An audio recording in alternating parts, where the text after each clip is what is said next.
Imagine standing in a private hall somewhere in central China, in the final hour before your world ends, listening to a sound you have never heard inside these walls before, the splintering of your own front gate. Somewhere above you hang silk banners stitched by people who are already dead. On the table in front of you sits a jade seal that has passed through 6 generations of your family. Outside, in the courtyard, you can hear voices that do not speak in your household's accent. And somewhere further back, past the kitchens, a servant girl is hiding the family's smaller bronze vessels inside an empty grain jar, on pure instinct before anyone has told her to. In a few minutes, none of it will belong to you. This is not the story of a battle. It is the story of what happened in the rooms behind the battle, inside the private mansions and palace compounds of the men who ruled China's 6 rival kingdoms, in the months when soldiers finally came through the door. Most people who study this period focus on the armies, the river floods, the famous assassination attempts. Almost no one asks the smaller, stranger question: what actually happened to the man sitting in the chair when the gates gave way? Was he killed there? Was he dragged out? Did his servants run, or did they kneel beside him? The answer is different in every single kingdom, and together, these 6 private endings tell a story about power that the battlefield accounts never quite capture. This video walks through each of the rival capitals of the Warring States period, in the order they fell between 230 and 221 BCE, and stays inside the mansion walls rather than on the battlefield, tracing what is actually documented about the people who were captured there, the households around them, and the strange bureaucratic afterlife that followed conquest. It helps to understand what these compounds actually looked like before we walk through each one, because capture meant something very specific architecturally.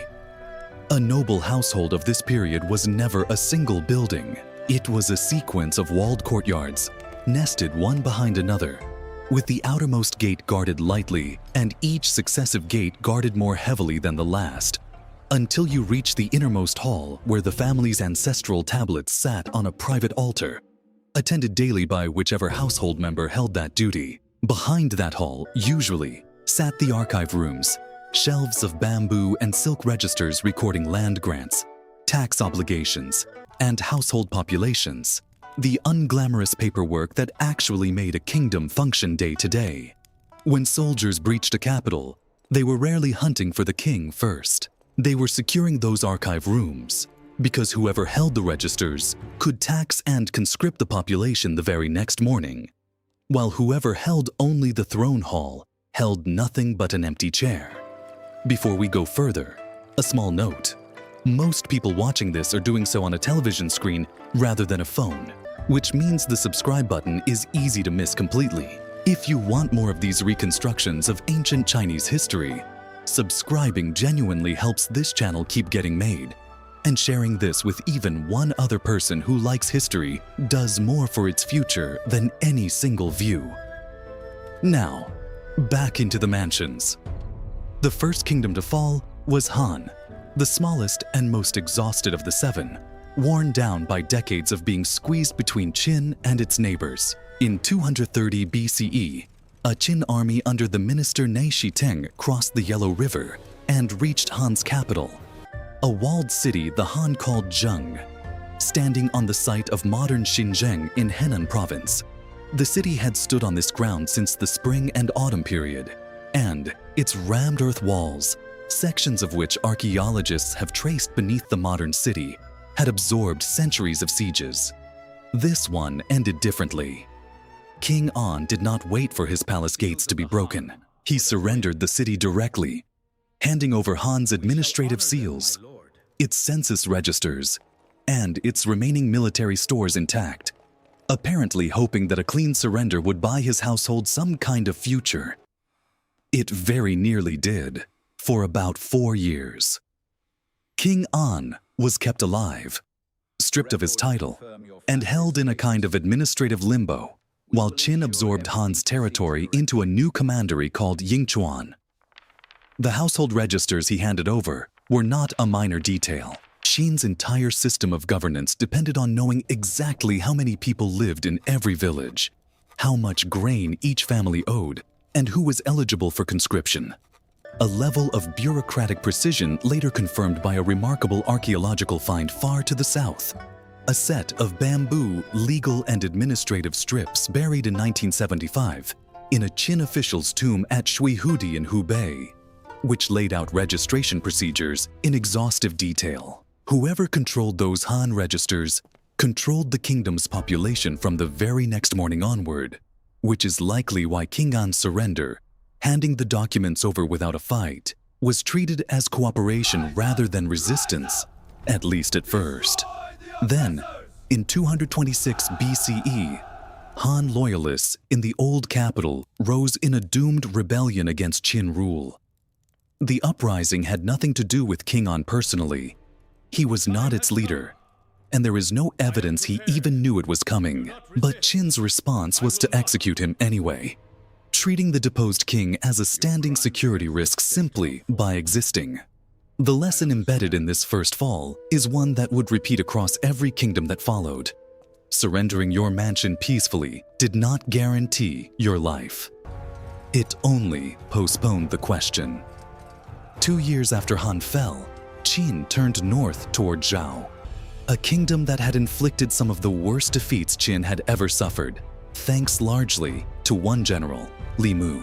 Zhao's capital, Handan, in modern Hebei province, held a palace terrace called Kongtai, built decades earlier by King Wuling, the same ruler who had famously ordered his court to wear nomadic riding trousers instead of traditional robes so his cavalry could move more freely. Sections of that terrace survive today as a public park in Handan, one of the only fragments of original Warring States palace architecture still standing above ground, rather than buried beneath later cities. It is strange to walk there now and realize that the final Zhao court still gathered on that same platform while the kingdom collapsed around them, and that the household staff who maintained it, the cooks, the archivists, the women who managed the inner quarters, simply continued their daily duties for as long as anyone allowed them to. Because a palace does not stop needing to be run just because its end is approaching. The collapse was self-inflicted before it was military. Qin agents bribed a trusted court official to convince King Qian that his own general, Li Mu, the one man capable of stopping the invasion, was secretly plotting treason. The king believed it, had Li Mu arrested, and the general was executed in prison without ever facing the army he had spent years defeating. Within months, Qin forces took Handan. King Qian did not die in his palace. He was captured alive and exiled to Fangling, a remote mountainous district in what is now northwestern Hubei, hundreds of kilometers from everything he had ever known. According to later accounts, he was given nothing more than a thatched hut on the edge of the settlement, where he spent his remaining time composing songs about the mountains separating him from home, climbing a nearby peak to look north toward Handan whenever homesickness overwhelmed him. He eventually starved to death in that hut, a king whose entire administrative apparatus, archives, and household staff had simply vanished the day his capital fell, leaving him with nothing of his former life except memory and a view of distant mountains.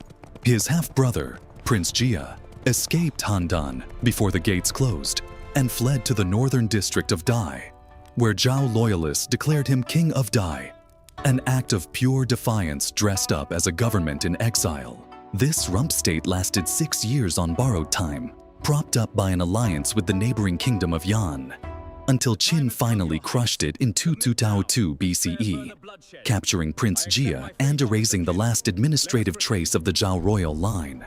That alliance with Yan brings us to the Third Kingdom, and the strangest household drama of the entire conquest. Yan's capital, Ji, sat near modern Beijing, while the kingdom also maintained a secondary administrative and military center, known as Yan Xiadu, near present-day Yi County in Hebei. Archaeologists first excavated the site in 1930 and have returned to it repeatedly since, uncovering some of the largest earthen palace platforms surviving from anywhere in the Warring States world.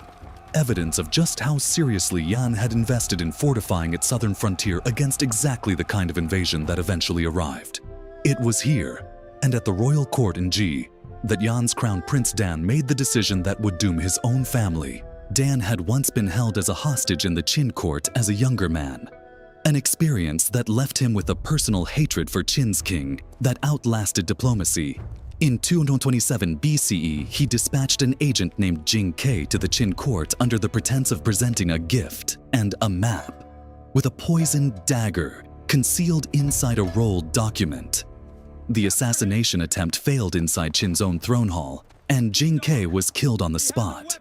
Qin's response was immediate and overwhelming. Its armies crushed Yan's forces and captured the capital, forcing King Shi and his son Dan to flee east to the Liaodong Peninsula, carrying with them whatever portable wealth and household members they could move in time.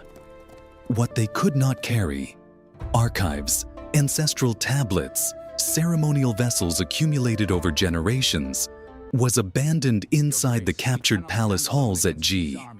What followed inside the royal household itself is one of the coldest decisions recorded from this entire conquest. With Qin forces still pursuing the remnants of his court, King Shi was advised that the only way to halt the campaign was to personally execute his own son and send the head to the king of Qin as an apology.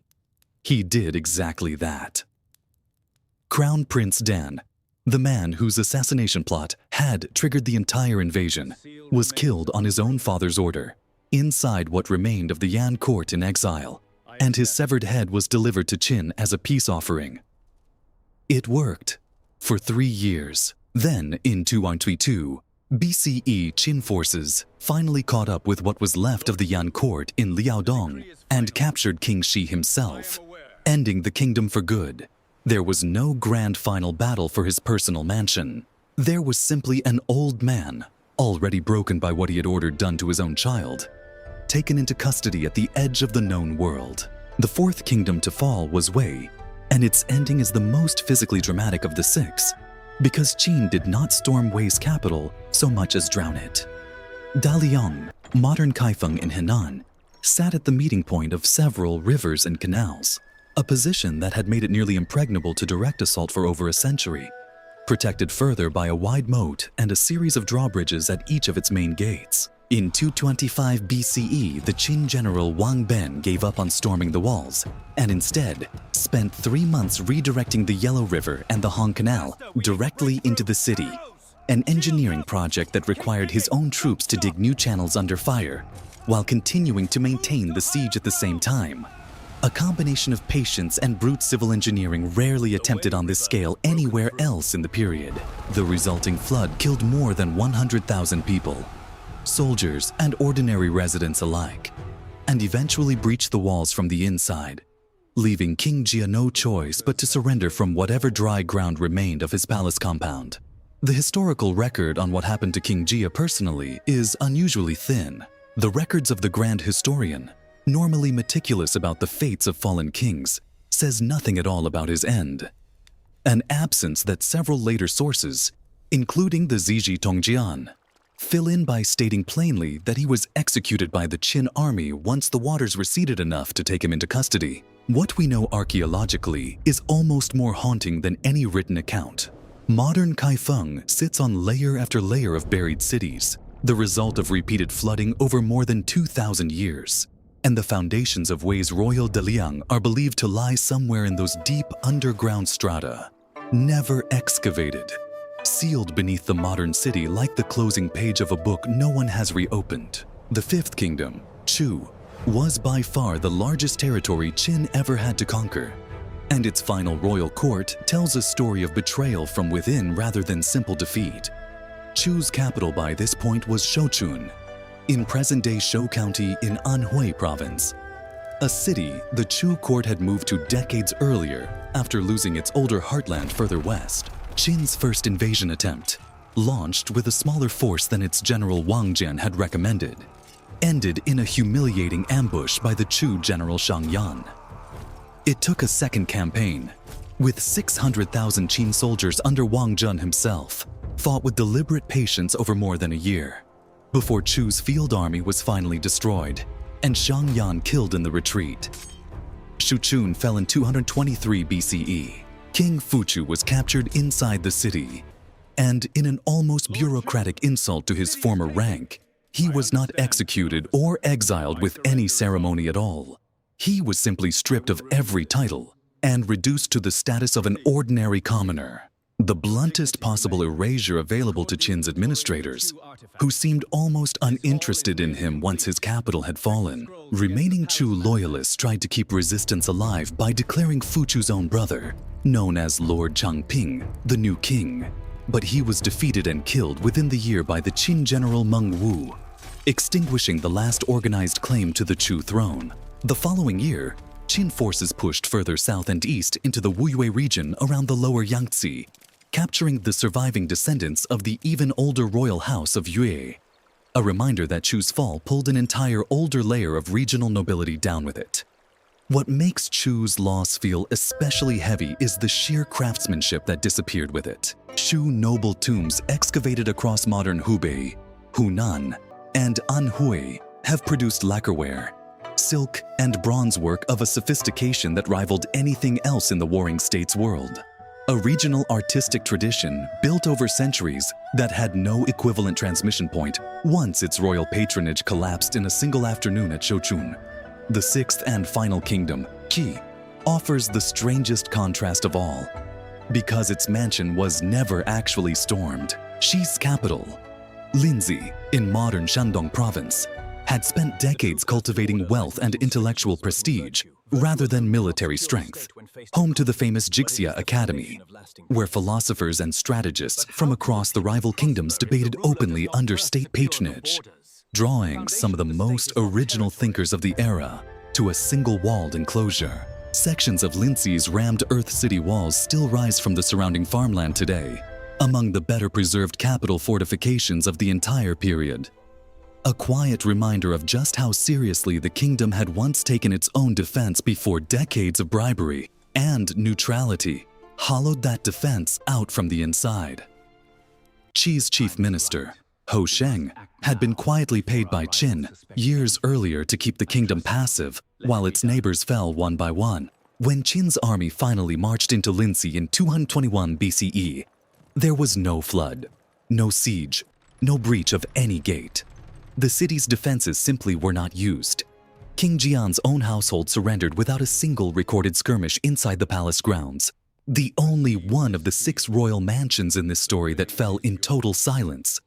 Its halls handed over fully intact, its archives and treasuries inventoried rather than looted, because there had been no battle to loot anything in the first place. The eerie quiet of Qi's fall stands as the conquest's final irony. The kingdom that avoided violence longest still lost everything, just more quietly than the rest. Across all 6 of these endings, a pattern emerges that the battlefield accounts tend to obscure. Surrender did not buy safety, as King An of Han discovered 4 years too late. Flight did not buy safety either, as King Shi of Yan learned at the cost of his own son's life, even total passivity.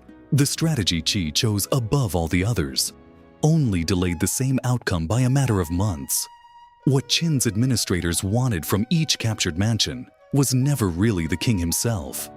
It was the household registers stacked in back rooms, the maps marking irrigation canals and tax districts, the bronze and jade seals that gave any document legal weight, the inventories of grain stores that would feed the next harvest under a different flag entirely. The kings were, in the coldest possible sense, simply the last item on that inventory list, disposed of according to whatever administrative logic happened to apply that year. Sometimes mercy, more often not, almost never anything resembling justice as we would recognize it. The wider households inside these mansions rarely appear by name in the surviving record, which is its own kind of erasure. Wives, lesser sons, attendants, and the retainers who had spent years inside these compounds managing accounts or overseeing kitchens generally were not executed alongside their ruler.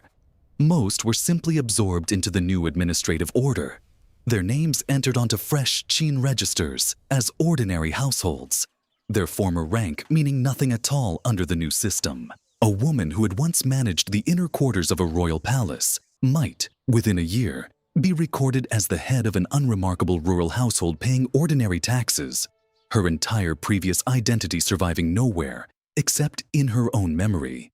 This was, in its way, a quieter erasure than execution, because there was no single dramatic moment that marked the end. There was only a slow administrative dissolving, household by household, register entry by register entry, until nothing distinguished a former noble family from any of its neighbors. What disappeared inside those 6 mansions in those few years was not only 6 royal families.